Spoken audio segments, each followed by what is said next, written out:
I really appreciate the opportunity of talking to you about this extraordinary English woman, Gertrude Bell, and about the book that we're going to be talking about, this very book that I'm sure you all read, Gertrude Bell, Queen of the Deserts, Shaper of Nations. Well, one of the reasons why I really like Gertrude Bell is that I was born 30 miles away from where she was born. Yes, I was born in Darlington, County Durham, and she was born in Washington Old Hall, County Durham. And she was born on the 14th of July, and I was born on the 17th of July. But we were actually different years. We were different years. But the fact is this, that the reason why Gertrude Bell is so interesting is, number one, she was sort of put aside. She was sort of sidelined by historians. She was sidelined by politicians after the event.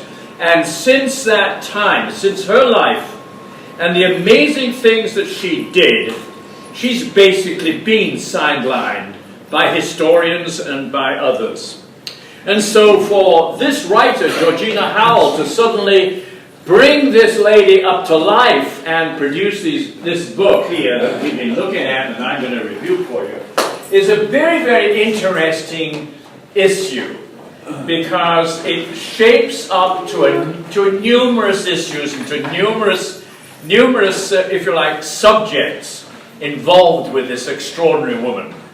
Not only the fact of Iraq and the situation of the Middle East, but also, more particularly, to her role as a woman in a most incredibly strong misogynist environment. And so that's the story. That's the those are the scales that we're looking at here with this lady. And so that makes it so interesting and so up to date and so present in our minds. All right, well, in order to understand what Gertrude Bell did and what she spent most of her time doing, and what she would, if she was in this room, she would say, and you would ask her the question, well, what do you think is your greatest accomplishment, Gertrude? What do you think you've done? She actually probably would not say, well, I was a woman working in a male environment and I was able to get these men to do things. She probably wouldn't say that. She would probably say, my greatest accomplishment of all was the creation of a state, i.e. a country, in a situation which was totally, absolutely, 100% chaotic. Well, of course, here we are in 2019, looking at the Middle East, and we say to ourselves, what's changed?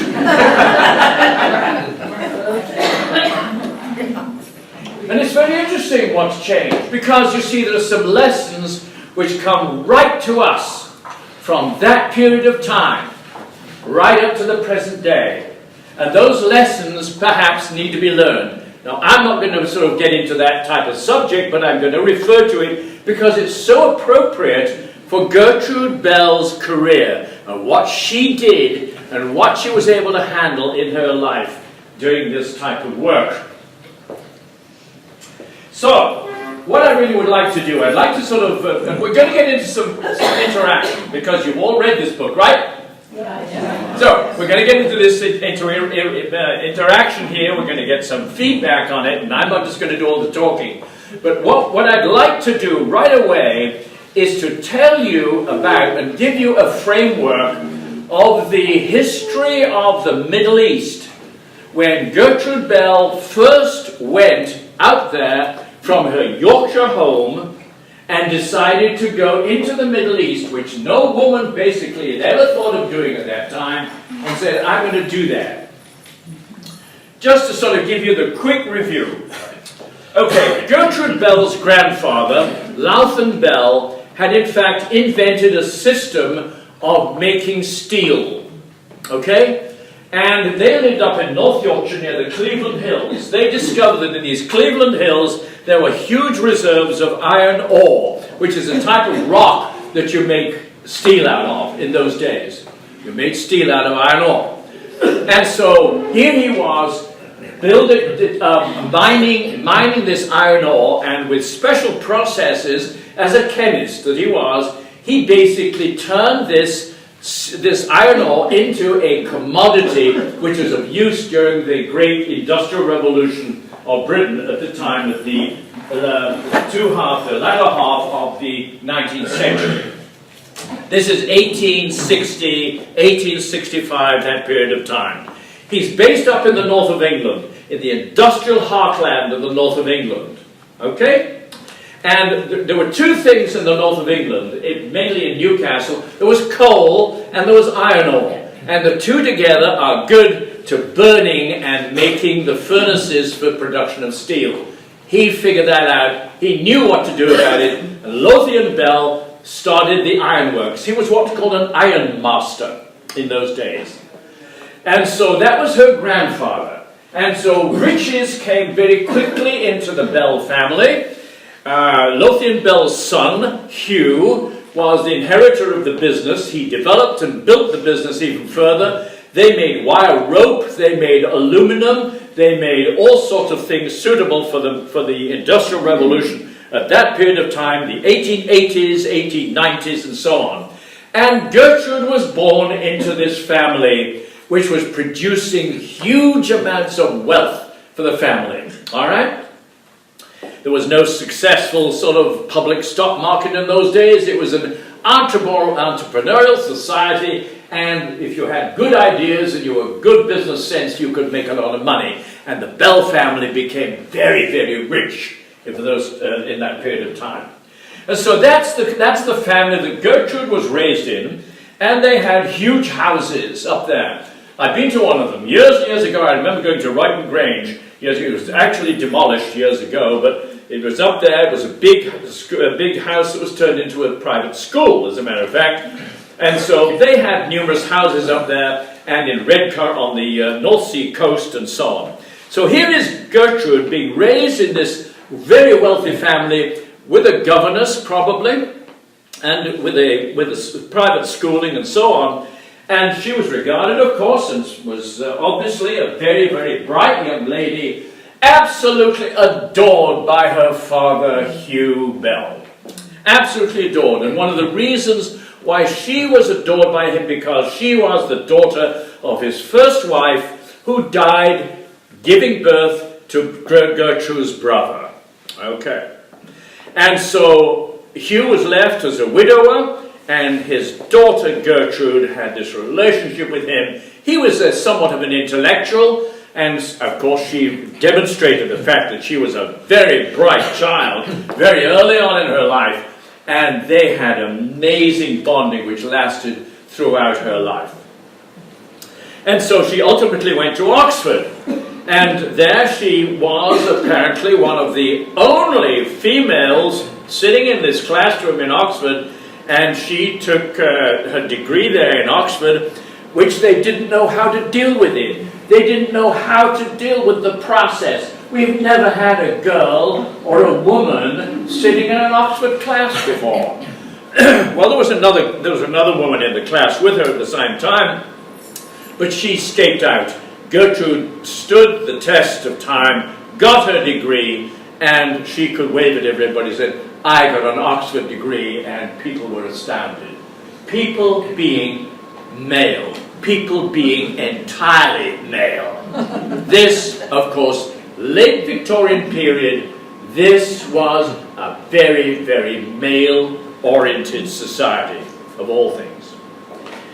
Well, here's Gertrude, a very, very inquisitive young lady, a very one who really wants to find out what's going on, literally anxious to find out the world as a whole.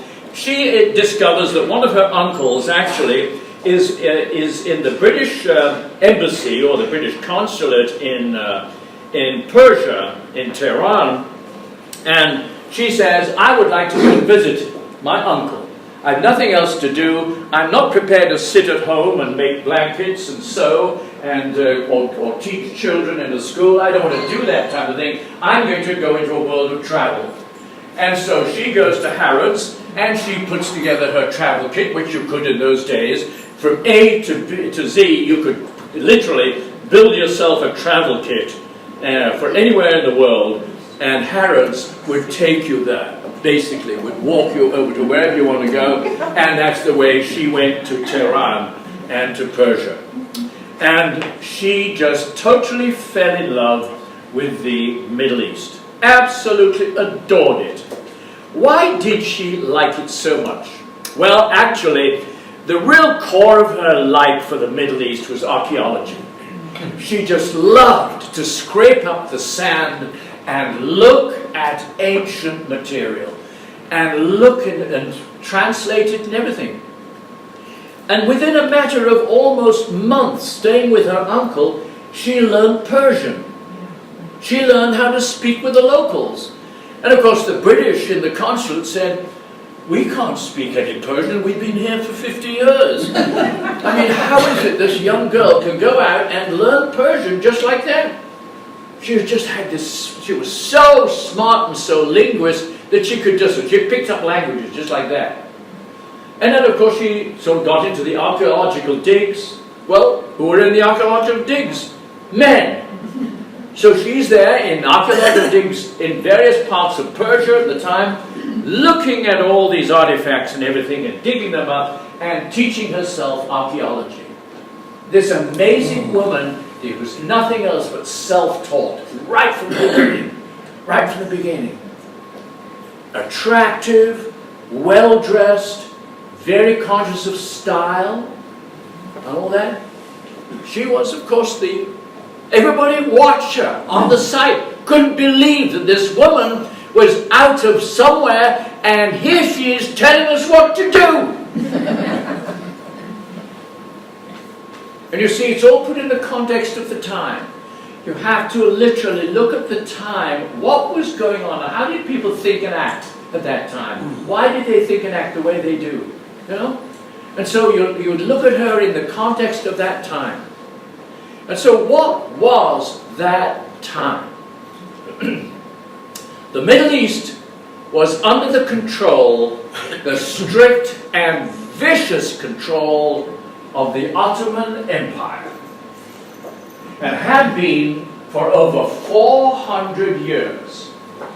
400 years, the whole of the Middle East, that's Saudi Arabia, Iraq, Iran, Syria, Turkey, Egypt, all under the incredible control and strict control of the Ottoman Empire out of Constantinople, or, as they called it, Istanbul.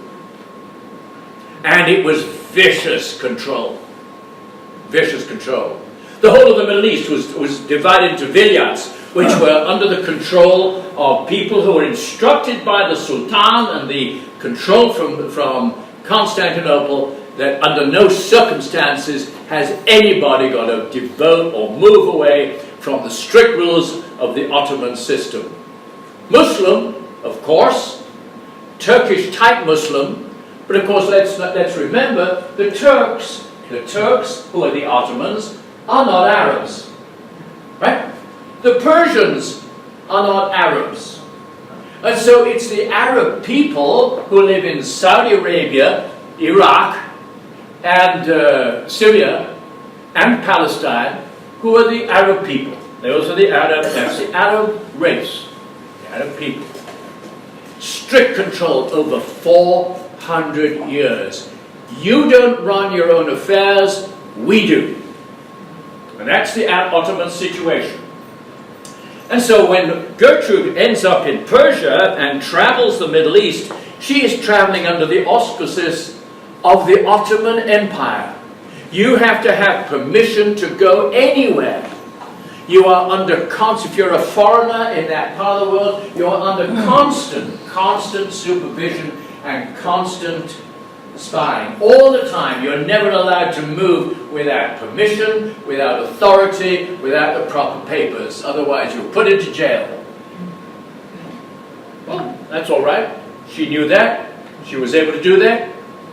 And the remarkable thing that comes all the way through this story at that particular time is that she was able, by her charm and by her just an intellectual ability, to be able to get anything done if she wanted to do it.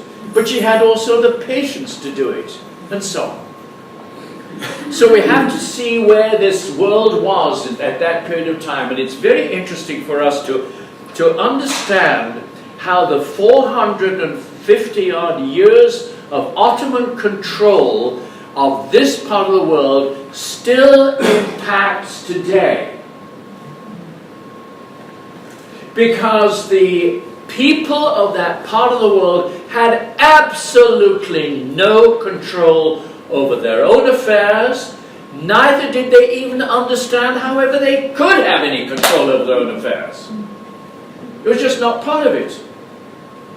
But the other system, of course, the other methodology and the other issues that happened in those days and still today is that the Middle East is incredibly tribal. Yeah. Right now you could look at the Arab tribe lineup and it's something getting on for 400 different tribes that they know about. And there are subsidiary tribes always being made and always being formed as the political issues between tribes always mature and disappear and so on, and that happens. And that was the first thing that Gertrude Bell started to understand.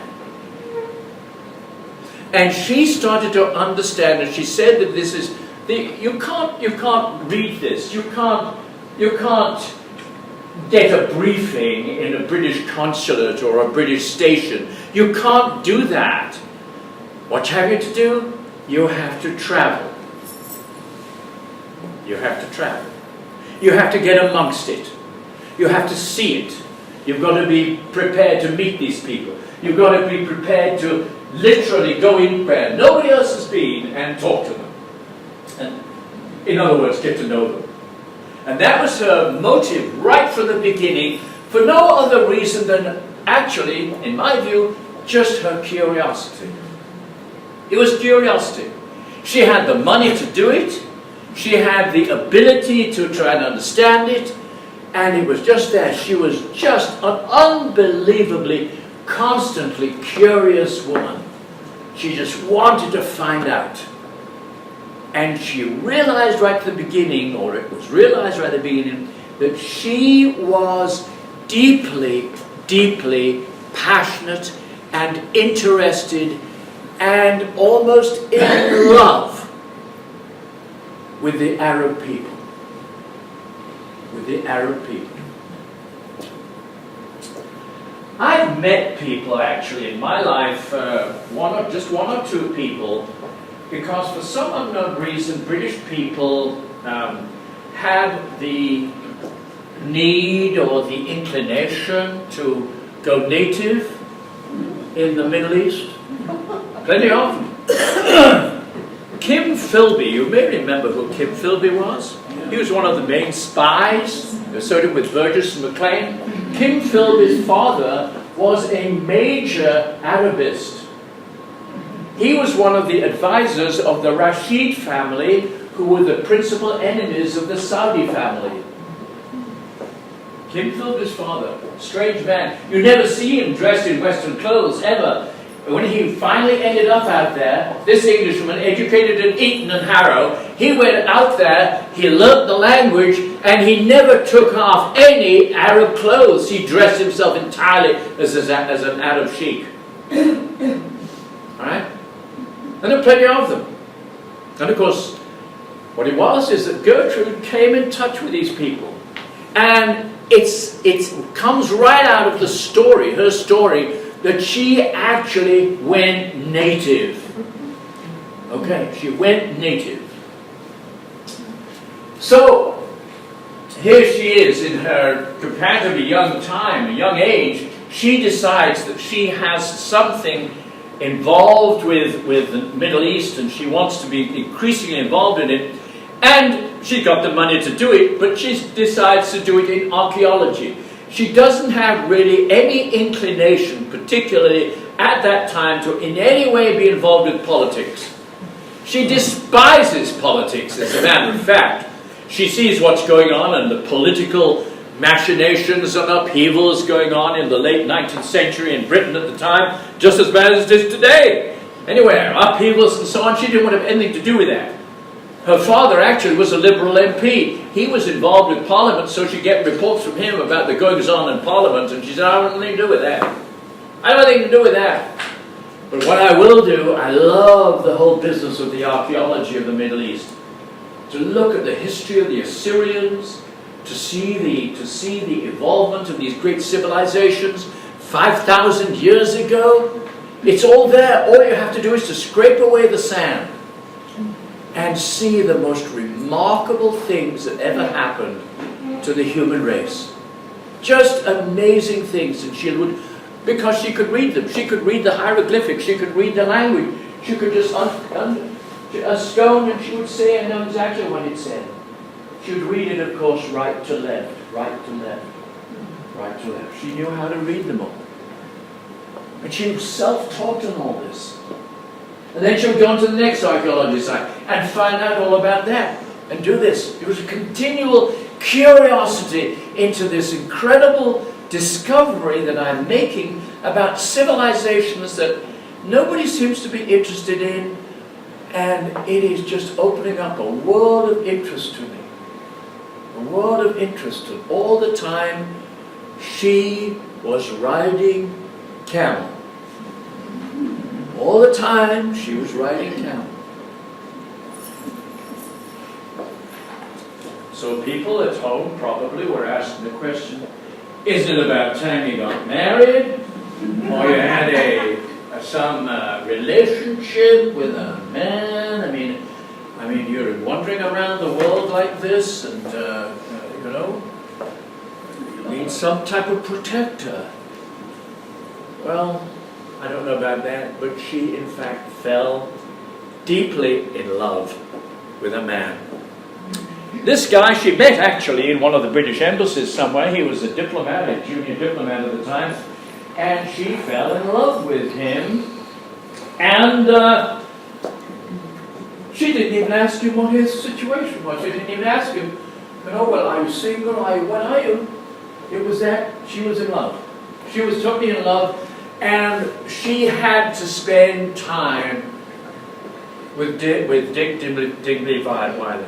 And that was her intention. And you find it all the way through when you read about Gertrude. Once she fastens onto an issue and onto a target, she's going to do it. She's going to go there, no matter what. It doesn't matter about anything else. She's going to achieve it. She's going to go there. Well, she has this relationship with this gentleman, a strange, rather platonic relationship, as it turned out.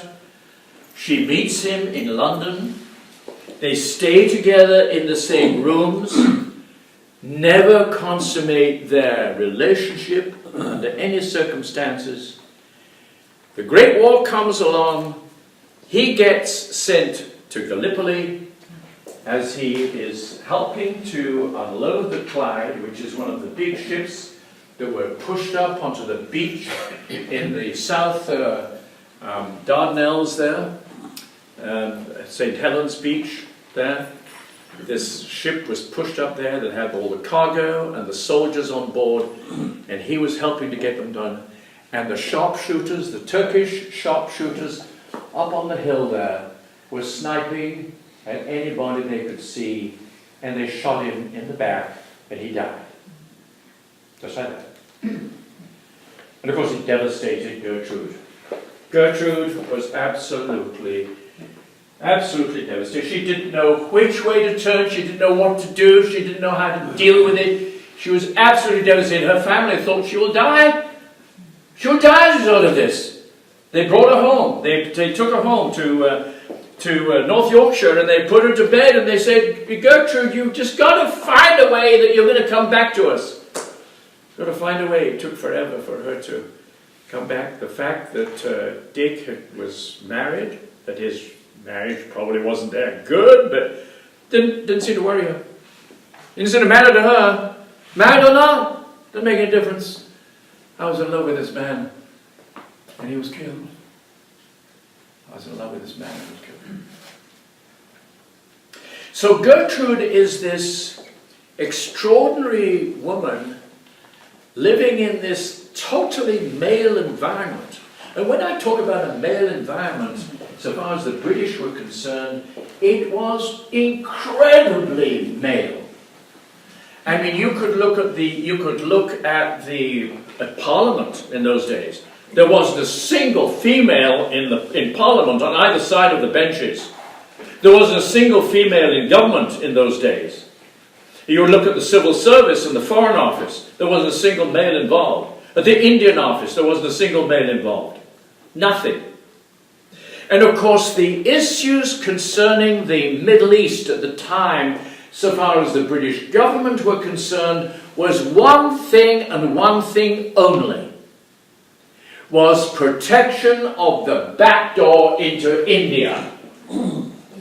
That was the British geopolitical issue of all time, which went all the way through from 1800 all the way to 1947. The back door to India is through the Khyber Pass of the northwest frontier into India, and that's the way the Mughals went in back in the 5th century, and this is, or 7th century rather, and this is the way that who's going to do that? Who's going to come in and attack you? Because that's the next question a geopolitician asks. Well, it may be vulnerable, and it may have a frontier which is vulnerable, but who's going to come through? Who's going to invade India? And the answer was Russia. Russia? Where's Russia going? Russia creep was going on all the time, down through Armenia, and they were watching, the Russians were watching the crumbling of the Ottoman Empire as it took place. You see, this great empire that for 400 years had overwhelmed the Middle East and was there, it's in such incredible strength originally, was crumbling at the base. It was over. And so in order to protect India from Russia, the British geopolitical attitude or policy at the time was keep the Ottoman Empire in business. Because that's the only buffer we've got to protect the northwest frontier. We've got to protect that entry into India. That was the foreign policy. That's the way it was written up. That's the way it was organized. And so all the British embassies and consulates and stations that there were in the Middle East at the time were appointed, or all appointed by the India office. Okay? Because that's where we've got to protect the back door. So that's what Gertrude suddenly found herself. She was actually, if she's going to take part in this whole effort, if she's going to take part in anything to do with the Middle East, I've got to relate it to India, of all places. Because India is constantly worried about Russia. It's not worried about China, it's not worried about anything from the sea, it's not worried about anything like that. It's worried from the north, coming down and working its way through the defunct Ottoman Empire and invading India from the northwest. That was the big geopolitical exposure that was taking part at that time. And so there she is, she's understanding all this, so she's working her way around the Middle East and trying to understand what happens and everything. And the Middle East itself is so totally vulnerable, totally chaotic, totally exposed to anything. Anybody could walk in here. Anybody could walk in here and deal with it. So the British Foreign Office had to deal with the issues, well, who is going to walk in here apart from the Russians? And it was going to be the French. See? If it ain't the Russians, it's going to be the French. And the big single satisfactory thing that happened in the mid-19th century was the Crimean War. Finally, the British and the French could deal with their arch-enemy. It was going to be dealing against Russia. And of course, the Crimea was all about keeping Russia out of the Middle East. That was one of the issues of the Crimean War going on. So when Gertrude is involved with the Middle East, and there she is originally as an archaeologist, as a curious, young, intelligent woman, she is finding out about all this.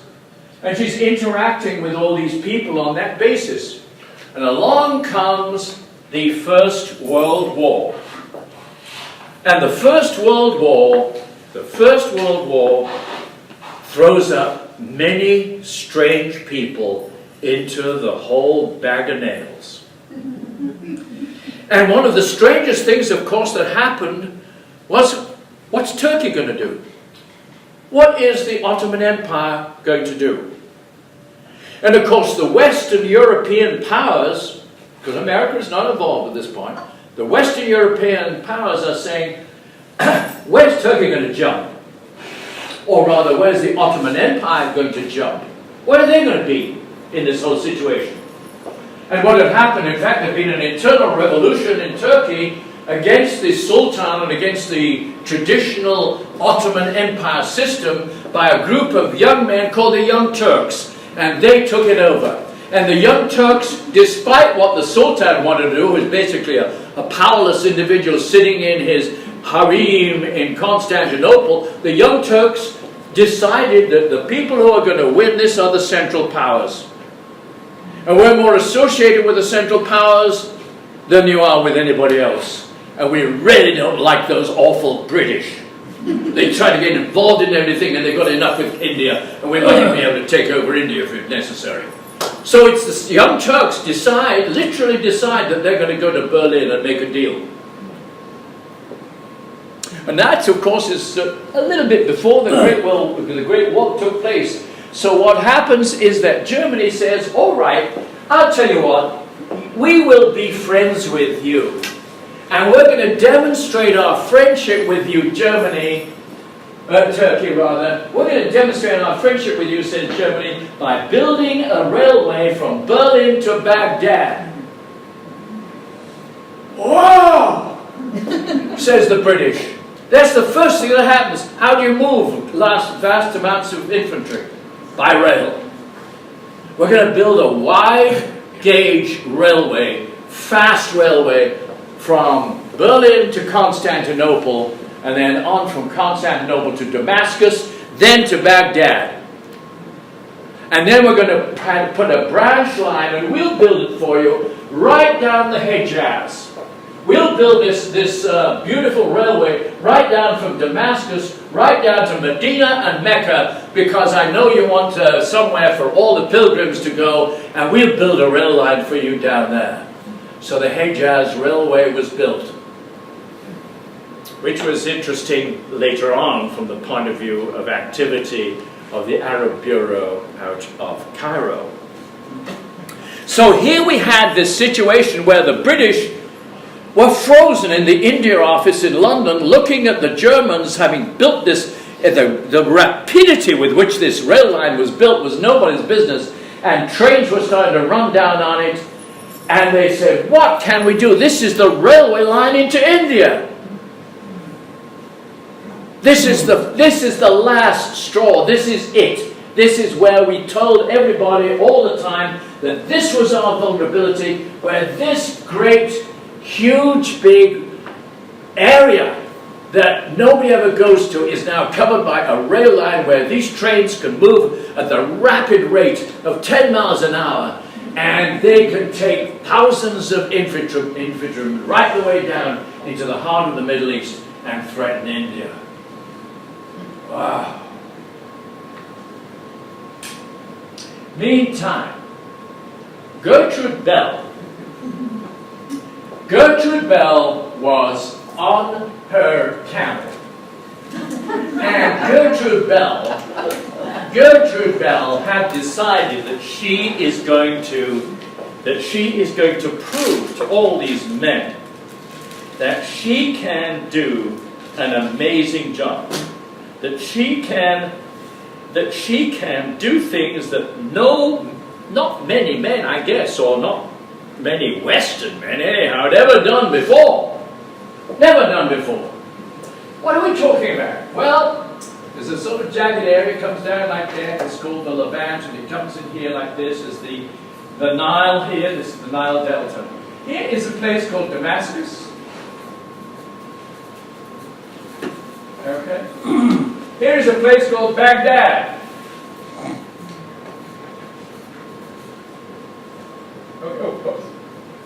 Okay. She decides that she is going to make one of the most remarkable camel rides of all time that most men have never done, certainly from the West. They hardly know these places. They know Damascus, they know Baghdad. But she says, I'm going to a place called Ha'il. Ha'il. Right down here. Now, in the modern world, Damascus is Syria. Baghdad is, as we all know, is Iraq. And this place is Ha'il. Right bang in the middle of the north empty quarter of Saudi Arabia. Nobody goes there. It's 1,072 kilometers from Damascus. Right there. She rides that on camelback with her team, with her camel drivers and everybody else. She rides that from Damascus to Ha'il. Why would you go to Ha'il? Well, Ha'il was the headquarters of the Rashid family. The Rashid family, R-A-S-H-I-D, the Rashid family were fighting constant civil war in Saudi Arabia against the family of Ibn Saud. The Saud family were in constant conflict with them. The Rashids were based in Ha'il. And the Saudis were way down in some other part, in other parts of Saudi. They were a nomadic family. They were actually losing. Actually, they were originally from the Gulf, with the Saudis. And they were riding around and not having any sort of particular stronghold like the Rashid did. Here's this English woman on a camel, rides into this fortified town. Could be killed any minute. They loved to kill foreigners. They chopped them up to pieces, and they held up the head on the gateway and said, "Don't you dare come in." So that's what she did. She went down there and said, "Kill me if you dare. Kill me if you dare." She only had papers from friends locally, the local chiefs and so on. Nothing official from the English government. The English government disowned her. She walked into the Foreign Office in London and said, "I'm going to Ha'il." They said, "Good luck." But of course all of her friends and family said, "Oh, what are you doing that for? Don't do it." And the more they said, "Don't do it," the more she said, "I'll do it." And she had no other thing. She was focused on this laser thing, but she was going to do it. She was going to make this journey. Now, she was taken prisoner. She arrived there. She arrived there in some shape. And the first thing she asked for, she said, "Can I please have a bath? Can I please have some water for a bath? I need to take a bath." She would travel actually with what she called her little bedroom tent, which was a bath and bed that she had, that her faithful servant would put together for her. And they would find water. Of course, she moved, hopefully, from oasis to oasis. If they didn't have an oasis, they carried the water in water bags, leather bags, on their camels, and so on. But she's in the middle of the desert. She's in the middle of the most arid part of the world. And she sits down every 4 p.m. and has tea. And she not only does that, but her servant unpacks the tea service. It's a beautiful Georgian tea service from England, dated 1780. A beautiful tea service, silver tea service. And she sits there with her hat on, and she has tea at 4 o'clock. So here she is. The way she is. She never said, well, I'm trying to civilize the world. She never did that. But here she is. She is in one of the most difficult parts of the world, right here, and amongst nothing else but men. Maybe there weren't any women to be seen. Of course, women were not to be seen. Women were kept locked up in the home all day long, and if they went straight out, they were in full burqa. Okay? It's a man's world. Total man's world. We make the decisions. And we're not really nice people to foreigners. Why are you here? Why are you here? By incredible good fortune, the ruler of this particular capital of the Rashids was away on a skirmish somewhere. And so the deputy was under instruction to look after or to deal with Gertrude. She was imprisoned.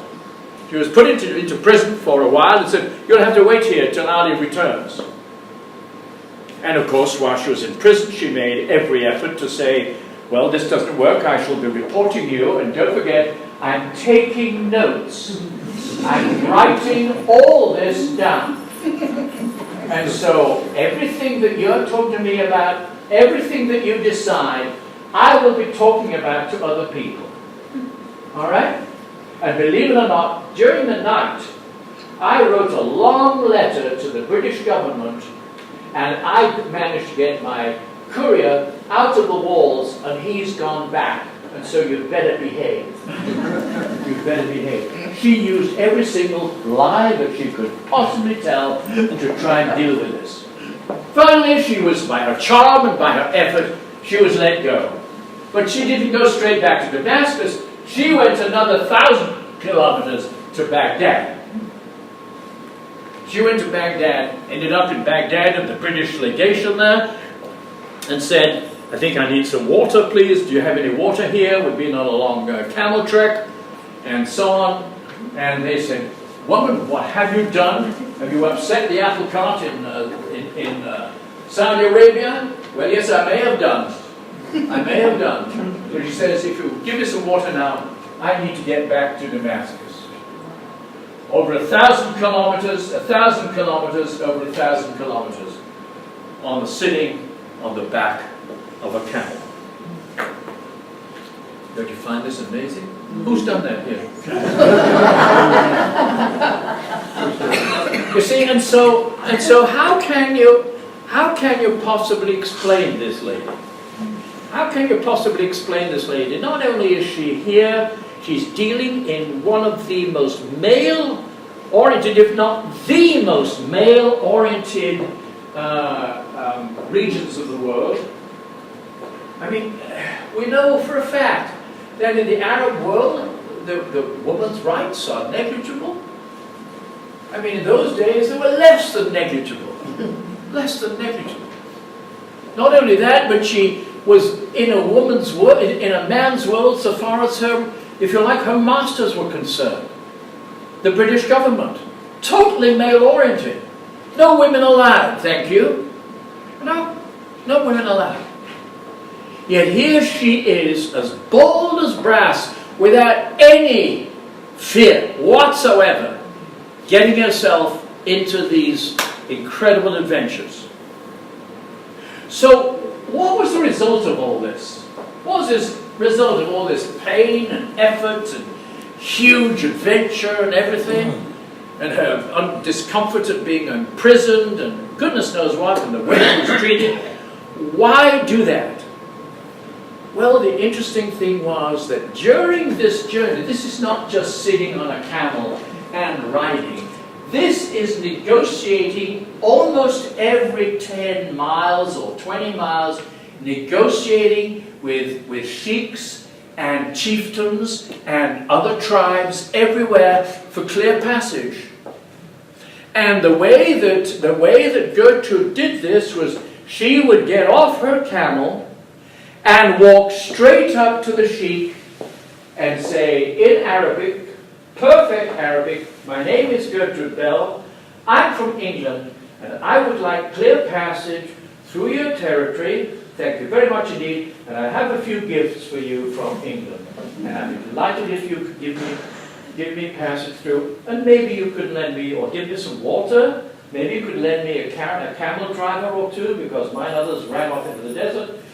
Dad, if you could just keep me sustained for a while I'm moving through your territory. And they were so amazed that this woman would ask her such a thing. We've never been asked that before, particularly by a woman. How can you do this? You don't wear no burqa, you wear no women's clothes for the East, and you're riding a camel? We've never seen such a thing. In other words, she astounded them. At every move she made, she astounded these people and said, come on, help me, help me. And she knew that every man was the same. All right, man, I'll do it. I'll help you. All these tough warlords, all these nasty people fighting over an oasis or a waterhole, or the slightest thing. That's what she did. And so what she did, she came out of this adventure, this amazing adventure that really, Georgina Howell says, why did she do this? You see, Georgina Howell suggests she did it for Dick. She did it for Dick Dowdy Wiley. She did it in order to prove to him something that she had to prove. It seems that Gertrude had to prove things either to herself or to others all the time. She had to prove it to her father. She had to prove it to her stepmother. She had to prove it to her lovers. That she could do these things.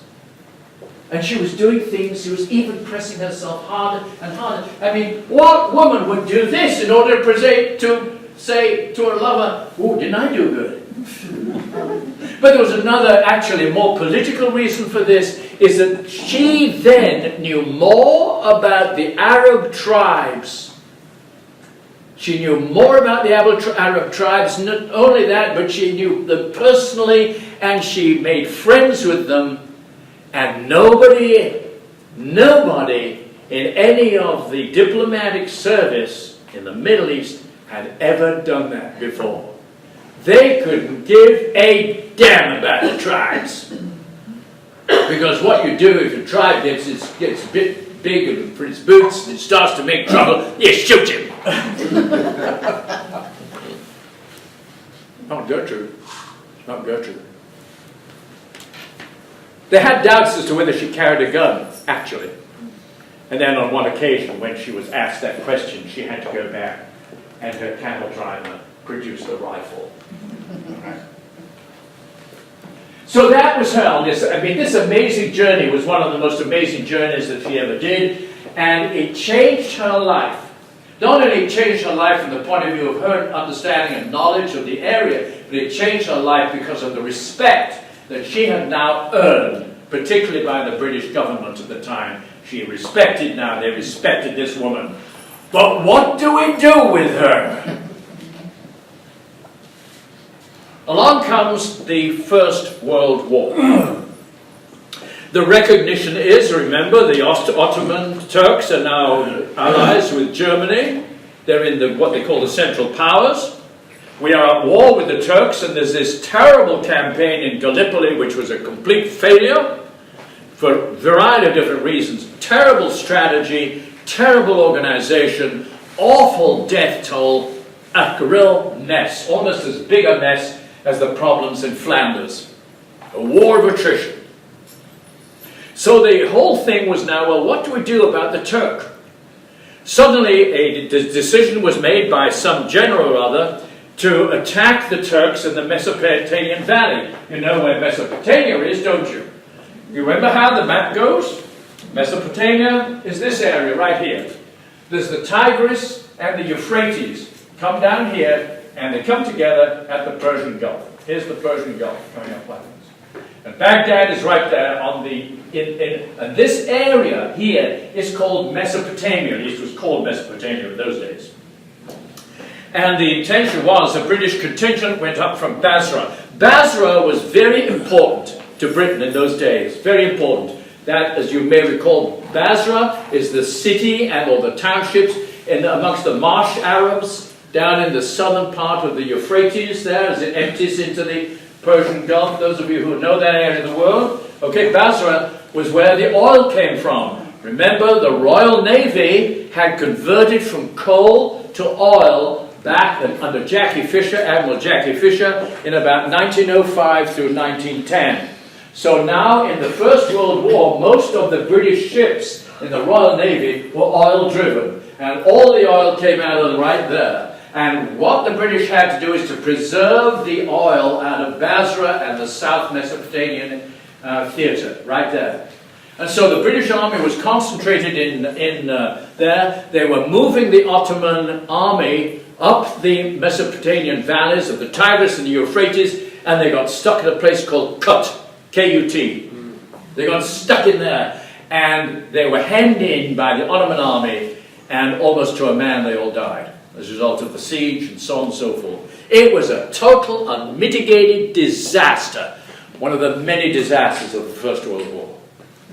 And so the Ottomans basically were after that, in charge of Mesopotamia. Are they going to come down and affect our oil supply from Basra? If they do that, then we can't run our ships. You know? Britain didn't have the relationship with the United States in those days to have the oil. At least not in the quantities that it wanted. So it was all dependent on the Basra supply. And so that was the big problem that existed there in Mesopotamia. Meantime, here is Gertrude, based partly in Damascus, away from this problem here, partly in Damascus, and there is setting up in Cairo an organization called the Arab Bureau. And the Arab Bureau gets some real interesting people involved. There's a chap called Ronald Storrs gets involved in the Arab Bureau. But then there is this young man called T.E. Lawrence, who is out there in the Arab Bureau. He is regarded as, inverted commas, a damn nuisance. And he is there in the Arab Bureau. And actually, Gertrude has met Lawrence on archaeological sites, because you may recall that Lawrence was in fact originally an archaeological student out of Oxford, out there in the Middle East, doing what Gertrude did and looking at old stones. And he is put in there because A, he is one of the few people who can speak Arabic, B, he has been in the Middle East for a while, and therefore he knows a bit about it. But there's also this woman up in Damascus, who everybody says knows about it. So the only people, we got all these fine generals who know strategy and could talk the good talk, but the only two people we know who can speak pure Arabic and has some knowledge and some contact with the tribes is this woman up in Damascus and this weirdo in Cairo. So that's the scenario, folks. You know, when you put yourselves in the shoes of generals who've got to figure out what to do next, you don't have many choices. You don't have many choices. You've got some very, very difficult decisions to do and make. How do you deal with this? And out of the blue comes this concept of what they call an Arab Revolt. Arab Revolt? How can you have an Arab Revolt? A revolt against what? Well, against the Ottomans, of course. Well, they've never taken any notice of the Ottomans in the first place. So what are they revolting against? Well, what we want them to do, what we want the Arabs to do, is to have the idea that if they revolt against the Ottomans, they can build a wonderful democracy of their own. Really? Okay. And that's where it all starts, folks. It all starts there. All right. What happens is that Lawrence goes into the Hejaz and he immediately encourages the Hashemites in the Hejaz to start revolting against the Turks. It's not difficult for the Hashemites to do that because the first thing they don't like is that nasty old smoky railroad that has been built. They don't like that, bringing a whole lot of foreigners in and cluttering up the place and littering on the streets and all that sort of thing. We don't like that. We like to be in charge of the holy places and do it our way. We don't like it to be done by the Ottomans. So we're happy to have war against the Ottomans. And so Lawrence says to young Faisal, or says to his father, Hussein, he says, why don't we have this campaign about blowing up the Hejaz railway every now and then? And so that was a reasonable suggestion, apparently, to the Hashemite king. And he said, why don't you and Faisal, my son, go in and do that and get all the tribes to do that and do it on the basis that they could steal anything they get out of the trade and just take it wherever they want to take it. And that was it. And Lawrence went out into there. And Lawrence had the benefit of one person who made him famous called Lowell Thomas, who followed him all over his campaign in the Hejaz and wrote up and really called fabulous books that Lowell Thomas then produced about this man, Lawrence of Arabia. And then, of course, we know that Lawrence actually wrote a beautiful book, which I recommend to you, called The 7 Pillars of Wisdom. Fabulous book. My wife and I have been to Wadi Rum in Jordan and been to where the 7 Pillars of Wisdom are. These great big pillars in the sandstone cliffs at Wadi Rum. Amazing place. Fabulous. That's beautiful desert. Deep red sand desert. So that's what Lawrence did there, and Gertrude Bell the same way. Gertrude did not blow up bridges, but she would instruct some of the people who were raiding into the Arab areas and creating the revolt, and she was able to do that. So at the end of the day, the Turks were driven out of the Middle East, and the First World War was won. And then came the fact that the promises that had been made by Gertrude, who was then really the person leading the secretariat, the British secretariat in the Middle East at the time, the promises that were being made to the Arab tribes that you will now have self-government, you will now be able to run your own affairs. Not quite sure how that would be done, but anyhow, you're going to be able to run your own affairs. Lawrence gave the same promises to the Hashemites. You'll now be able to run your own affairs and all that. Along came the Treaty of Versailles, and they were pretty much ignored. Yes, Gertrude was there, Lawrence was there, but the Treaty of Versailles, but basically their words were almost ignored. You know, the Treaty of Versailles, which is a whole different subject, was dominated by Wilson and his League of Nations, which of course nobody wanted. You know, we don't want League of Nations, said Clemenceau. Clemenceau only he said all I want is money. Reparations. We are going to kill those Germans till it bleeds. And this little man, Hitler, said, just you wait. Just you wait.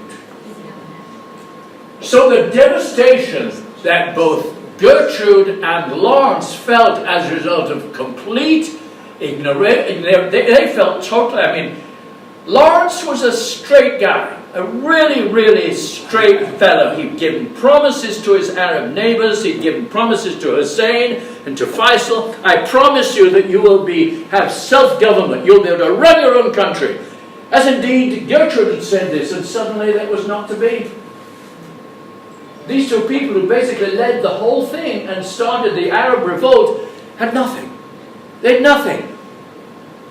That was a devastation to both of them as individuals, which absolutely finished off Lawrence. You know Lawrence's story where he was so disgusted, he was so appalled with his own behavior, he blamed himself for this, changed his name, he joined the RAF as a low aircraftman.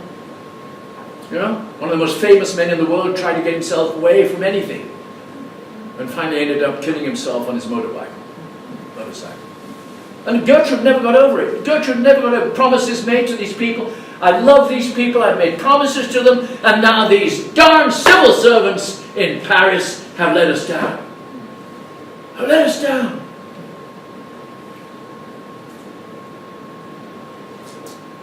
So she never got over it. She never really got over it. She didn't know whether to come home or what to do. But there was one bright thing that took place here, was that the Hashemite king Hussein, who was a difficult man, had 2 good sons. Just 2. He had about 60 sons, but only 2 of them were any good. And he had 2 good sons, one Faisal and the other Abdullah. And they put Faisal originally, they said, Gertrude Bell came up with this whole idea. She said, I'll tell you what, we've lost the Hejaz. We've lost the Hejaz because number one, we took it away from the Ottomans. We took the Hejaz away by blowing up the railway. We took the Hejaz away from everybody. And who walked into the vacuum but Ibn Sa'd? He walked straight into the Hejaz and took it over. So it all became Saudi Arabia. He took over the holy sites, Medina and Mecca. So the Hashemites, who had been in control of the holy cities for 1,000 years, were left with nothing. And they were the sponsors of the Arab Revolt. And so what happened then was that, we've got to think of something. How do we somehow reclaim some sort of respectability with the Arab people? I'll tell you what, says Gertrude, we will form some new countries out of the Ottoman Empire, which is now gone. This is empty area, this is open space.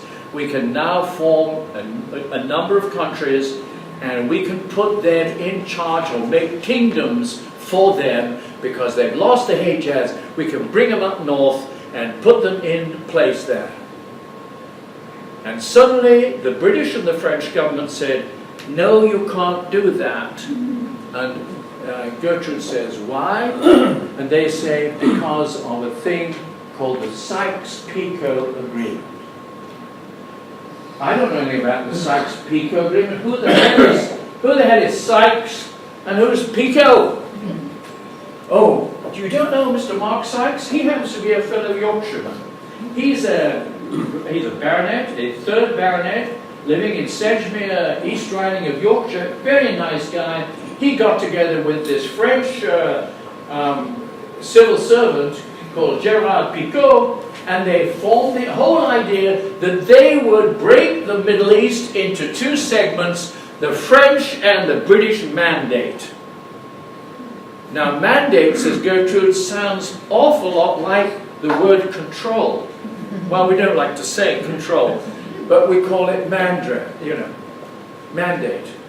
And the mandate, one mandate is going to be run out of Damascus, and the other mandate is going to be run out of Baghdad.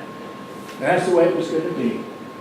And off they went and formed this mandate without bringing Gertrude or Lawrence or anybody else into the picture. Nobody else was allowed to know what it's all about. And suddenly control was out of London and Paris and not locally.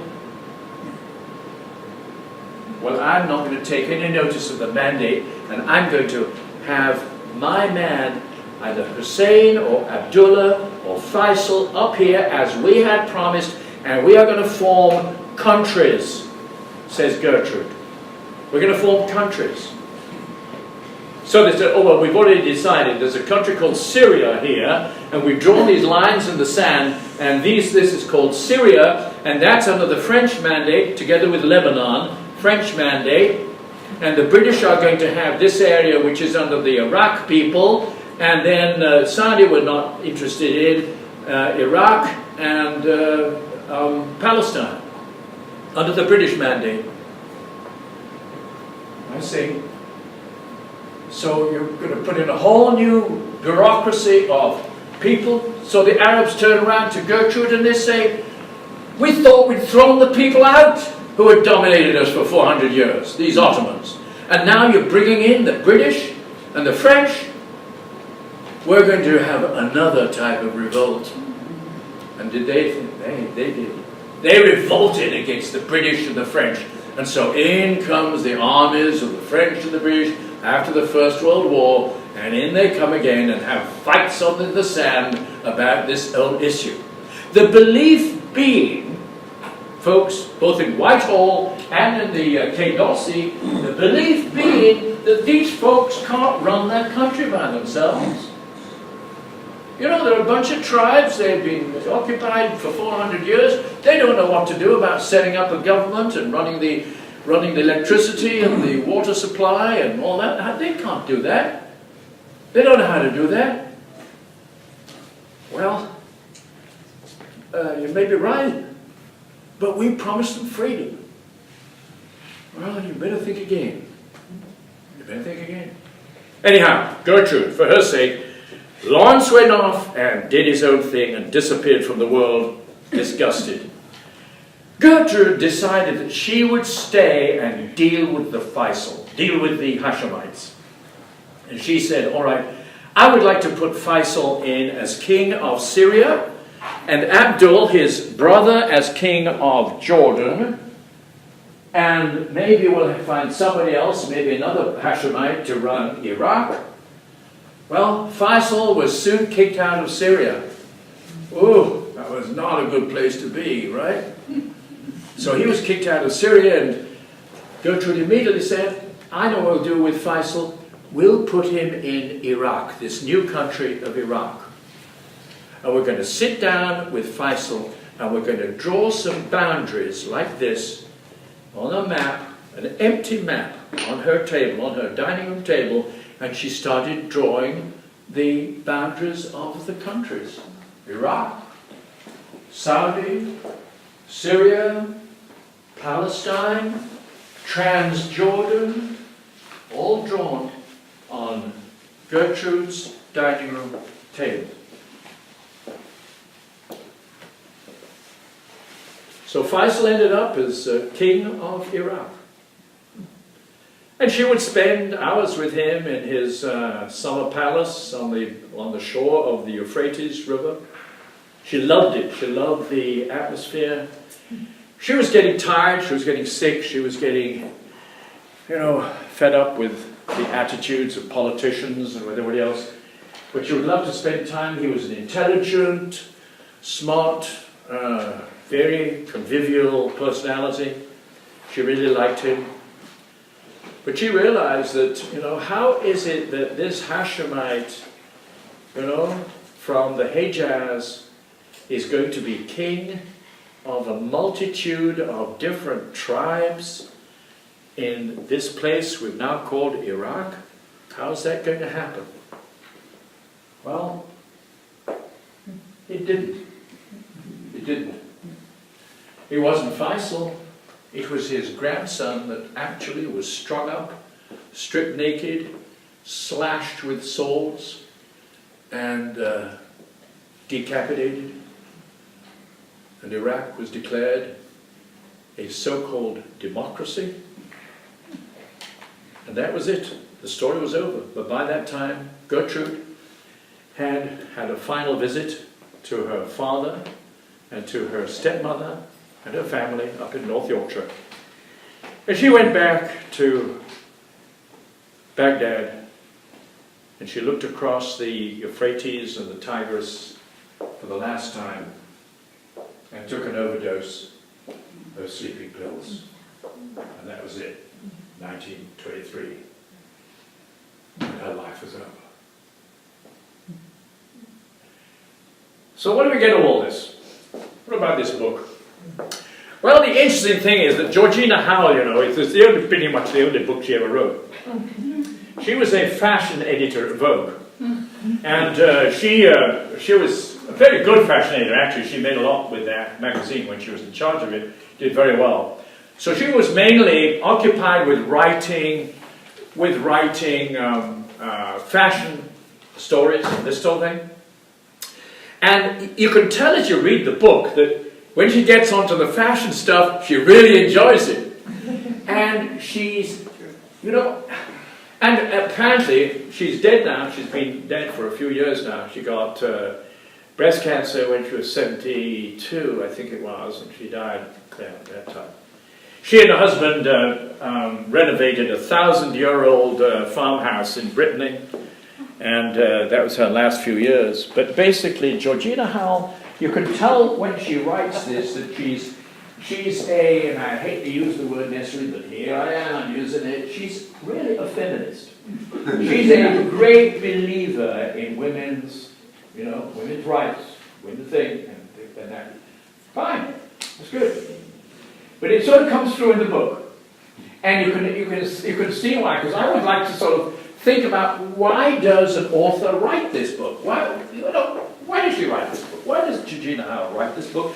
I mean, she's making a real good living as a fashion editor of Vogue. She's got, this is a big, big tome. Okay, this is nearly 500 odd pages. And so it's a book that is immensely researched. And Georgina Howell was given access to Gertrude Bell's letters, and some of the other letters relating to Georgina Bell, which have been kept faithfully by the family. And so she was given those, and I think that she was privileged to the point that other people had not had access to them. So she freely quotes the letters. She freely quotes all this material. And so her research has been excellent. And you know, when you look at a well-researched book by an author who knows how to research, Bernice is reading right now Colonel Roosevelt, you know, by Edmund Morris, which is a fabulous, incredible book on Theodore Roosevelt, you know. And I know of Edmund Morris, who is an incredible researcher. I mean, this man lives by detailed research and counter-research, and then checking up that whether his research is really proper, good research, you know, cross-checks it and everything like that. And so that's the way that, and so her research in this is fabulous. So I think as a researched book, it's excellent. But I think it's a terrible read. You see, and there's some books you can go through and it swims. You see, the book, you can go through a book and it swims, and you say to yourself, wow, this is a story which is unfolding. What Georgina does is jump from one thing to another, and she's all over the place. And in some cases, chronologically speaking, she's not in any sequence.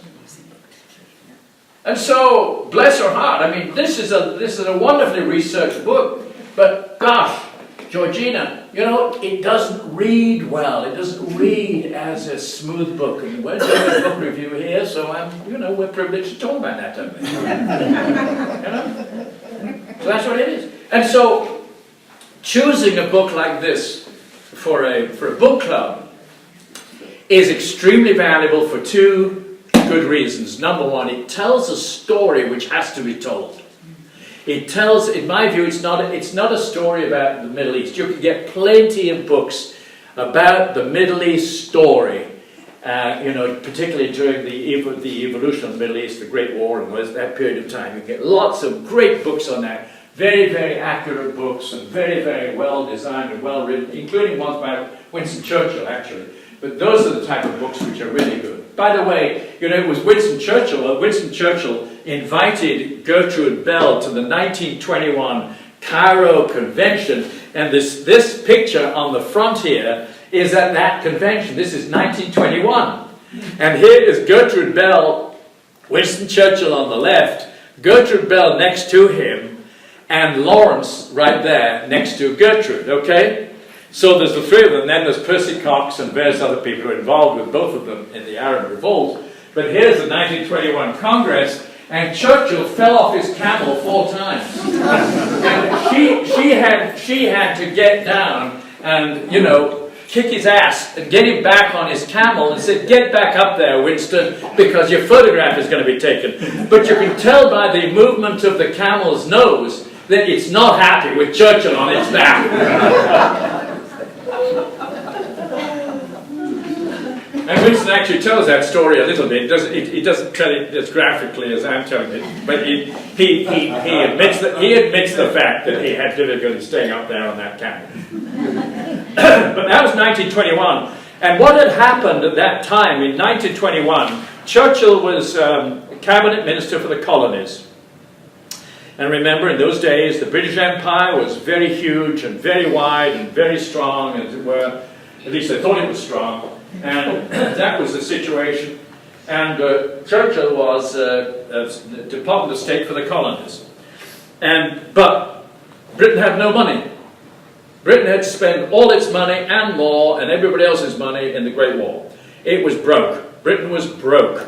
And Churchill came down and had this meeting of experts in the Middle East and said, now, we've been given responsibility for this mandate. We've been given responsibility for moving the Hashemites up into the north, into Mesopotamia and into Syria and so on. We've been given that responsibility, but we have no money to do it. So, folks, any ideas? This is how Churchill had to deal with that. Oil. 1921 conference. And the fact was this, that they had to cut the budget way, way, way, way back. And that was one of the reasons why they had such problems. They didn't have the resources to fight the ongoing revolts that were taking place all the time during the mandate. It was a real problem. But of course, Gertrude Bell was invited to that meeting because she was accounted for as being one of the primary Arabists in the world at that time. She was now a primary Arabist in the world. She understood the Arabian kingdoms better than anybody. And that's why she was called. And Churchill had the utmost admiration and respect for her. The utmost. And Churchill, of course, who was essentially a misogynist. Remember that Churchill had been anti-suffragette? You did not know that? You know, he'd been against women's votes for women all the time. When I say misogynist, that's a little bit untrue, a little bit unfair, rather. Because, you know, that's not a word that you probably use, but the fact is that Churchill was not inclined to give women any power. Remember what he said to Lady Astor, people like that. Which is, you know, with this talk is not about Churchill. I'll do that some other time. So that's it. So Georgina Howell, you know, makes this book into, I think it's part feminist, part fashion, part history. Okay? I think the history is very good. That's what I know a lot about. I don't know much about fashion, but she describes it well. I mean, she's very good at description of Gertrude's special camel riding equipment and her dresses for camel riding and all that sort of stuff. I thought, oh, really? You know? Yeah. Very interesting. Probably a pure historian would never have written that stuff. Now, it would have occurred to him or her to write that about, you know, the fashion. Well, I thought it was interesting that she often commented in the book about these long dresses that she had made and the money that came from her dad to buy them. That's right. Material and whatever. And so now when you say that she was, I can see the kind. And it was always about where had it been bought, you know, had it been bought at Harrods or Fortnum Mason or, you know. so that's very good inclination. Yes, sir. Yes, and she had hundreds of shoes, all fashion. Right. She had hundreds of shoes. I mean, she was a traveling wardrobe. and you know, so it's interesting to assume, you know, if you had seen them in the desert, this huge camel train with probably Gertrude in the middle somewhere, with her servants, slaves, entourage ahead, making sure that ahead was clear of any problem, and then you had all these other camels behind carrying the shoes, the kitchenware, the tea time stuff, all that sort of clanking along. So on these slow camels as they went across the open desert. I mean, it's just amazing. It is. It's just amazing. But you know, you say to yourself, here's this Yorkshire girl doing that. You know, I love it. I love it. I mean, she must have been the sort of woman you'd just love to be around. And so you get these feedback back from people like Percy Cox and people like that who worked with her, who had a total respect for her. But A.T. Wilson, who she had to work for at the end in Baghdad, he was this big, heavy-set rugby player guy. There's a story about A.T. Wilson, who was then her boss. And he, on one occasion, was going back to London. Okay? And so what he did, on his passage back to London, he got himself signed on to a steamer out of maybe Aden, somewhere like that, maybe Aden in Yemen. And he did not go as a passenger, he signed on as a stoker. So it was a coal-driven tramp steamer going to Marseille. He signed on as a stoker, stoked his way, shoveled coal into the boilers all the way to Marseille. In Marseille, he checked off the ship, bought a bicycle, and cycled from Marseille to London. And reported to the War Office and says, "On duty, sir." You know? That was the type of guy that was her boss. And he did not think that women had a place to part to play in government, and he did not treat her well. When would oil reserves begin full development? In Saudi Arabia, What was that? oil. When oil seeped up on the ground, that's why they do it there. But when did they really start developing? Well, they were taking oil into refineries, or rather onto ships for shipments to the UK and Europe way back in 1905, 1902.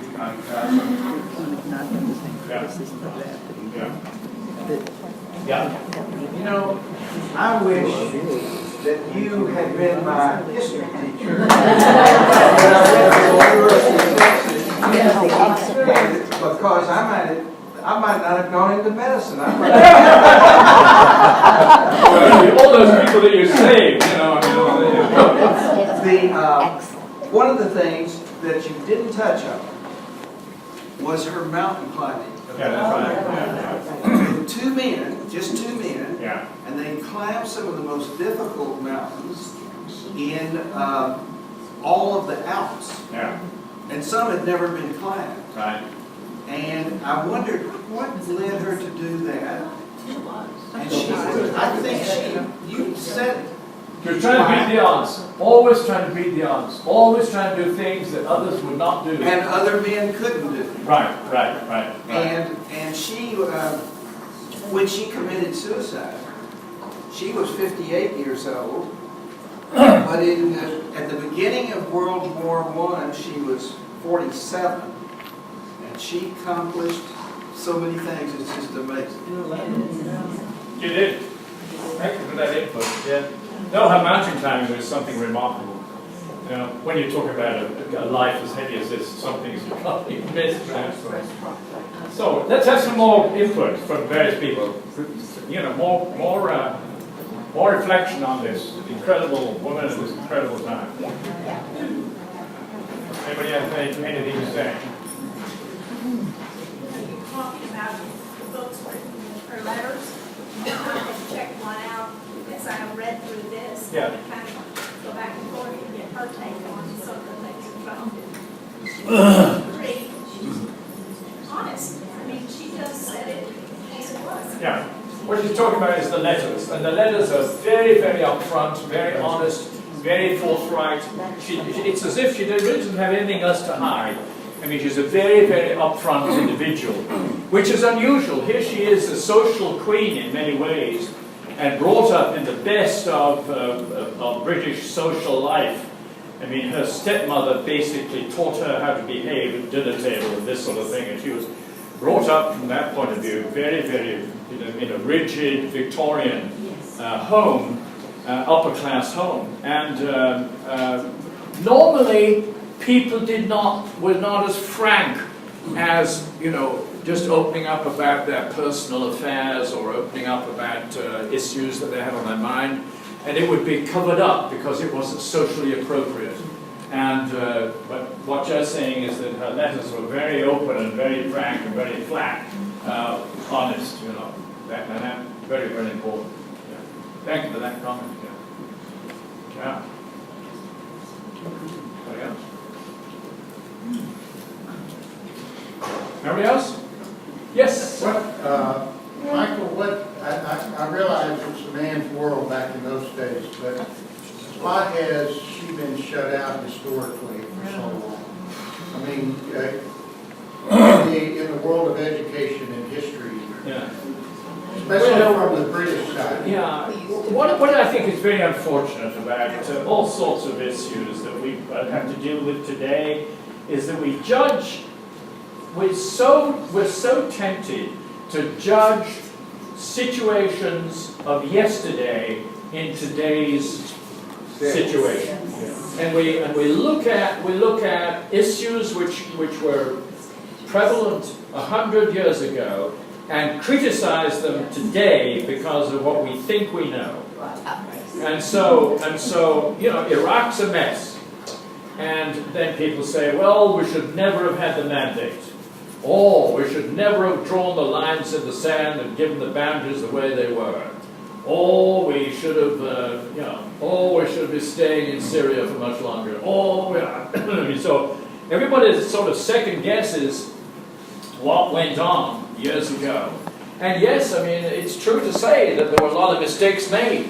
But, hey, you see, one of the interesting things I did, my history tutor used to do this so magnificently. And he would take not as big a room as this, a much smaller group of people, and he would say, right, now, the Ottoman Empire is crumbling. I want you to decide what you're going to do with the Middle East. And he said, I'll come back in half an hour. What would we do? What would we do? You know? And so having the mandate, and in many ways you can say, I've looked at the paperwork of the mandates, and I said to myself, these guys sat down and said, hey, who's going to run the country? Who's going to do that? There is no experience of democracy. There's no experience of... You see, I always remember Eisenhower after Germany, after the defeat of Germany in the Second World War, the great thing that Eisenhower and Marshall sat down together and they said, we can immediately ask the Germans to get back into democracy. Why? Because they've got a tradition of it. Now, not in the recent 12 years, that's true, but traditionally the Germans understand democracy. So it's not a hard sell. And I think the pendulum will swing over to democracy in Germany, which of course has been true. You see? And it was the same in Japan. I think the decision that Truman took in Japan says, okay, you can get democracy back into Japan because they understand what the word means. How do you go to people who've never had any experience of democracy, go and run your own business? Was it Democrates, remember? Not Democrates, I said... Anyhow, it's the Greek way in which democracy was founded. Remember how that happened? The mob in Athens were so fed up with squabbling and interfighting and civil war and everything else, killing each other and all that. They all ran up to this guy's house and they said, come back as leader. We're so fed up of killing each other and being in such a mess. And he said, I'm fed up with you. Go and sort it out yourselves. And those are the first words of democracy. Go and sort it out yourselves. So how do you say to somebody who's never had any background of doing that, go and sort it out yourselves? Because they're all so tribal. They're also always, hunting each other down for the water well and all this business. Is it almost impossible to put into a type of government that they thought, at least that Gertrude and Lawrence thought they could do? In that wonderful movie, Lawrence of Arabia, there's that end piece where Allenby is saying they're all in Damascus, I think. Allenby is in Damascus, having sort of defeated the Ottomans, finally defeated the Ottomans through Jerusalem and up to Damascus. And Allenby is in there, and there's chaos on the streets outside. There's the British army is sitting down and having a very civilized meal or something like that. And there's chaos and the thing, and the lights keep going out, and I think Jack Hawkins sort of says, he says, I think they'll finally realize that they aren't able to keep the lights running. And we'll take over at that point. It's just that. And so the reasons for the French and the British mandate were probably necessary at the time, but it did cause huge amount of difficulty and depression. But of course, now what's going on right now is the Kurds have been sidelined out of it. Originally, Gertrude wanted to bring the Kurds in as a separate nation. She says that very clearly in this book here. She wants to bring the Kurds in. She's appalled at the way the Assyrians are treated by the Turks after the Turks have finally been allowed to build their own country. And the reason why the Turks were allowed to build their own country is what? To push the Russians back. See? Because if the Turks were allowed to dissolve and crash and burn, then the Russians would just come in and fill the vacuum. Nearer to India. I just have one question. I have a friend who is actually from Iran. They left there when the Shah was deposed. They were educated in the United States, whatever, their children, their grandchildren, whatever. Right. And they are so adamant that they hate Iraq. Absolutely hate it. But what you said is they don't consider themselves Arabic. What is the mixture there? What is it? They even say that they came from Russia, they told me once, that they think they had ancestors from Russia. Yeah. Well, first of all, the other interesting thing about this book as well is that there's a very, very slight mention of any type of rift between Sunni and Shia. Okay? Very, very slight mention. In other words, actually, back in the 1900s, early 1900s, 1920s, Shia and Sunni were not a problem. Apparently not a problem. They may have been locally, in street by street, or whatever it may be, but they kept themselves apart. They kept themselves apart. And as we all know, Persia or Iran is Shia. You know? So, Iraq rather, is a mixture of both. Mixture of both. So, and now that's become an issue. That's become an issue. So far as the West is concerned, it appears to be an issue. I can't figure that out. These two groups of Muslims have lived together, or lived separately together, if you like, for centuries. So why stir it all up? I come personally, right now, from a very, very strong belief that we ought to keep well clear of the Middle East and get the heck out of it. I don't think we've any business being in there. I mean, I know it's to protect the oil situation and everything, but it is a mess that cannot be solved except by them. It is not anything, because also, and I haven't talked about this, but it's not hard to talk about it, the cultural differences are so acute between the West and the Middle Eastern mind and the Western mind are very, very different. Very, very different. And we can't just go in there and tell them how to run their affairs. And we've just got to take the risk, I think. I mean, we were talking at dinner about the fact, that a couple of guys in a cave in Afghanistan can plot 9/11, and do it. Well, sorry folks, but you've got to live with it. You can't abolish every cave. You can't find every. You just can't do it. We don't have the resources. So, it is a problem for. I wouldn't think our time, but certainly our children and our grandchildren's time. Somehow the West and the East, Middle East, has got to sort itself out. Anything else? Good job. All right, thank you.